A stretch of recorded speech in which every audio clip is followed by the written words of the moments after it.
बच्चों, आज आप लोगों को हम एक कहानी सुना रहे हैं और कहानी का नाम क्या है? दादाजी की छींक। क्या नाम है? दादाजी की छींक। आप लोग छींकते हैं कि नहीं? कब कब छींकते हैं? छींक कब आती है? जब सर्दी हो जाती है, हैं? और छींक कब आती है? हाँ, नाक में जब धूल पड़ जाता है या कोई भी अवांछित चीज़ें जो कि हमारे बॉडी के अंदर नुकसान करेंगी, अगर वो नाक के अंदर जाती हैं तो हमें छींक आती है। तो दादाजी की छींक इस कहानी का नाम है। तो तो दादाजी जो है उनका हाल ये था कि वो दिन भर में कम से कम 1000 बार छींकते थे। इधर देखो बेटा, हेलो, इधर देखो। दादाजी जो है दिन भर में कम से कम 1000 बार वो छींकते थे।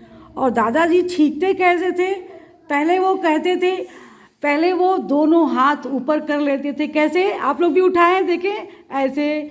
फिर इसके बाद सीना और पेट दोनों फुला लेते थे, ठीक है। और इसके बाद खूब तेज आवाज से निकालते थे, आरू हा।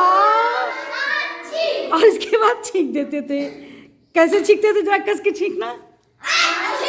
अच्छी। और छींक लेने के बाद दादाजी देखो ऐसे करके चुटकियां बजाते हुए कहते थे, अरे वाह, बहुत अच्छे। कैसे बोलते थे? बहुत अच्छे। और कहा कि बहुत खुश होते थे। और जब छींकते थे दादाजी तो बहुत सारा छींटा जो है चारों तरफ पड़ जाता था और आसपास के लोग जो है अपना कान बंद कर लेते थे, क्योंकि दादाजी का जो आवाज़ था वो बहुत तेज़ था। और प्लस ये भी था कि जो दादाजी के मुंह से जो सब बाहर मटेरियल निकलता था वो भी लोगों के ऊपर छींटा पड़ जाता था। तो इसलिए लोग अपना मुंह घुमा लेते थे, है ना। तो अब इस कहानी में बच्चों हमको ये चीज़ देखना है कि क्या सीख मिल रहा है। पहली चीज़ तो हमको ये जानकारी हो रही है कि इस कहानी में छींक क्यों आती है। ए बेटा, इधर देखना जरा, हेलो, ए बेटा, इधर देखो। दादाजी को छींक या किसी को भी छींक क्यों आती है? छींक तब आती है जब हमको सर्दी हो जाती है, ठीक है, या कोई भी धूल मिट्टी के कण जब हमारे नाक के द्वारा मुंह में जाते हैं तो नाक के अंदर छोटे छोटे बाल रोए बने रहते हैं, है ना।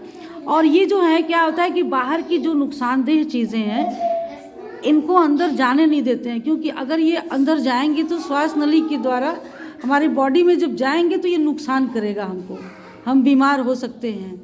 तो ये इसीलिए भगवान ने हम लोगों को इसके अंदर रोए बना रखे हैं कि बाहर की चीज़ें अंदर हमारे न जाने पाएँ, है ना। तो इसलिए हमको छींक आती है। लेकिन दादाजी को एक चीज़ नहीं पता था कि छींकते समय मुंह पे रुमाल भी रखते। वर्तिका, इधर देखो।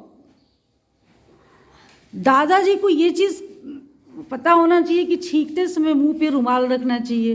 दादाजी ऐसा नहीं करते थे, क्योंकि जब हम छींकते हैं तो बहुत सारे मुंह में से बैक्टीरिया वगैरह जो है निकलते हैं, प्लस मुंह से जो थूक वगैरह है वो भी इधर उधर बिखर जाता है। तो जब भी हम छींकते हैं तो कम से कम हमको अपने मुंह पे क्या रख लेना चाहिए?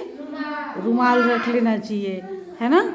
तो इस कहानी से हमको ये सीख मिलती है कि छींकते समय हमको मुंह पे रुमाल रखना चाहिए और धूल मिट्टी के कण से बचने के लिए जहाँ बहुत धूल मिट्टी उड़ रहा है वहाँ से पर हमको अपना नाक ढक लेना चाहिए, है ना, ताकि जो बाहर के धूल के कण है, गंदगी है, ये सब चीज़ें अंदर न जाए।